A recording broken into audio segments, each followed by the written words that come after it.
¿Qué pasó, mi gente? It's Mark Tip 25 otra vez. The NBA playoffs are upon us, mi gente. And I kind of wanted to give my predictions on the whole thing. First off, I want to start with the play-in matchups. First teams I want to talk about are the Sacramento Kings and the Dallas Mavericks. The Dallas Mavericks throughout the season have had their struggles, especially after that huge Luka Doncic for Anthony Davis trade that left the entire city in shambles. And then when Anthony Davis finally played in his debut game, he got injured, keeping him sidelined for a month and a half, and only for him to come back and be somewhat decent, but still a lot to be desired.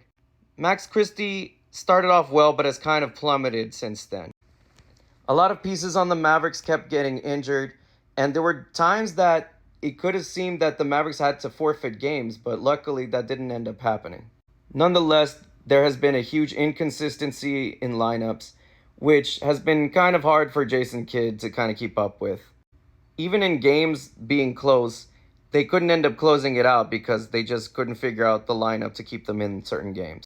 And this season, it seems that the Sacramento Kings have had their number, especially with the lack of consistency from those lineups. With the addition of Zach LaVine, the Kings have actually been somewhat decent, although, again, they are also kind of at the lower part of the conference. They are still a pretty dangerous team, given certain opportunities. Their offense is pretty decent, but their defense can be, kind of somewhat shoddy, especially when you have the only anchor being Domantas Sabonis.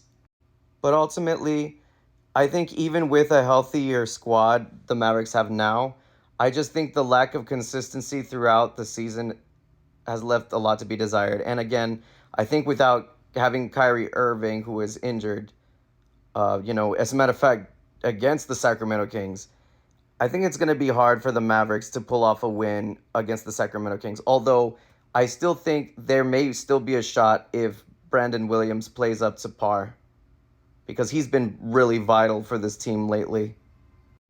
But in the end, I think the Sacramento Kings end up winning this play-in game. I hope I'm wrong because the Mavericks are my favorite team, but I just have a feeling the Sacramento Kings just have a little bit more in the tank than the Mavericks do right now. Moving on to the Grizzlies and the Warriors. The Grizzlies have kind of a weird season overall, especially after the firing of their coach, Taylor Jenkins, who I thought was a very good coach. It was kind of weird that he got fired in the way he did. I guess when they say, if you lose your locker room, it's hard to maintain. So that's probably why they fired Jenkins. But again, I thought it was crazy considering the success he's had with this team. But overall, again, the Grizzlies have been kind of one of those inconsistent teams. They have really good games, and then they have games where they're struggling.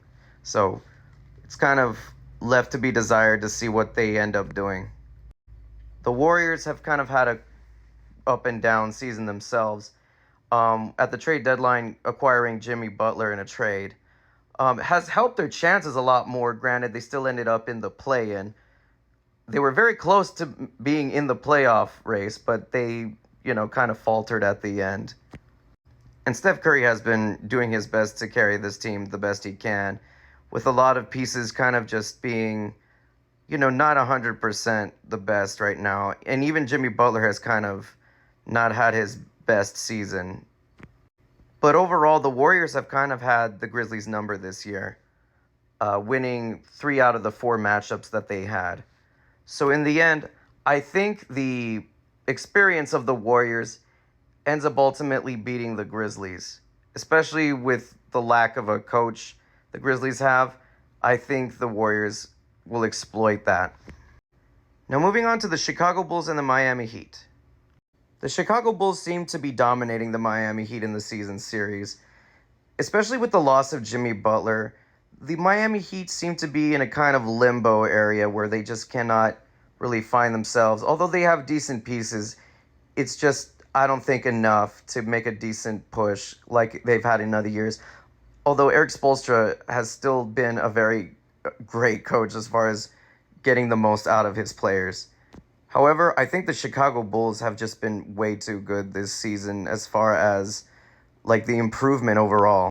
Granted, yes, again, they are still in the play-in, but there's just been a lot of improvement that I've seen from this team that I was not expecting, or really anybody was expecting, especially from players like Josh Giddey. Like, with him having the ball in his hands, he's become a lot more dangerous of a player. And also, Bucelis has been a breath of fresh air for this franchise.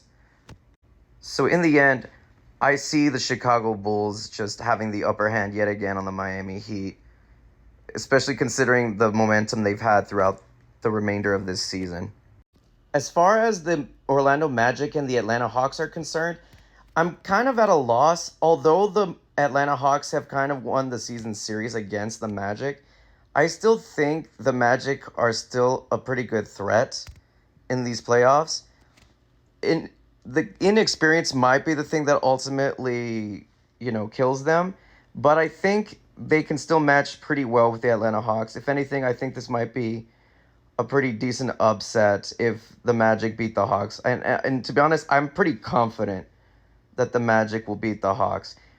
Although, again, I could be wrong, because when the Hawks have Trae Young always manages to find a way to, boost his performance in any way, shape, or form that he can. But yeah, I think this time the Orlando Magic get the upper hand on the Hawks on this one. As far as the other part of the play-in, it would be the Grizzlies versus the Kings.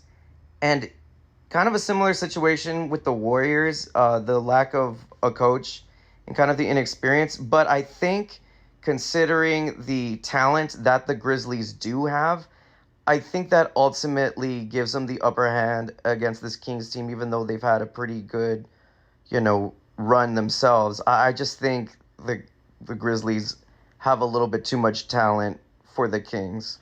So I think the Grizzlies end up winning that matchup.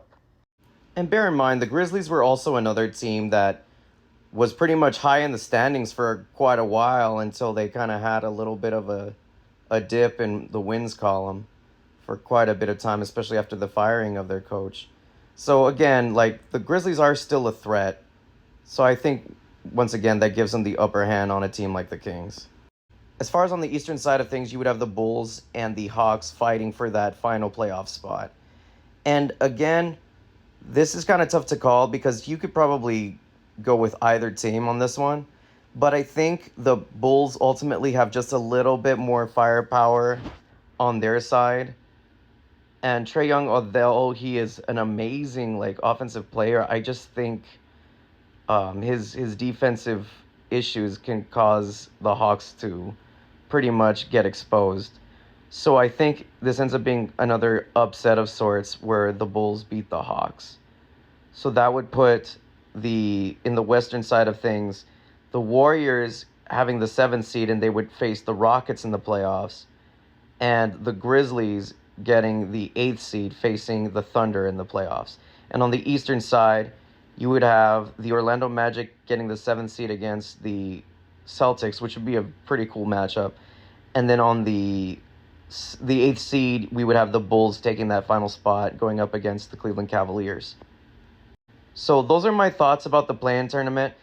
Later on down the line, when everything is kind of set in stone, I'll give my predictions on the rest of the playoffs. I'll probably do East for one video and then West for another video. But I'm probably going to do it round per round, only because that just might be a little bit easier. But anyhow, let me know what you think, mi gente. Hasta la próxima. Paz.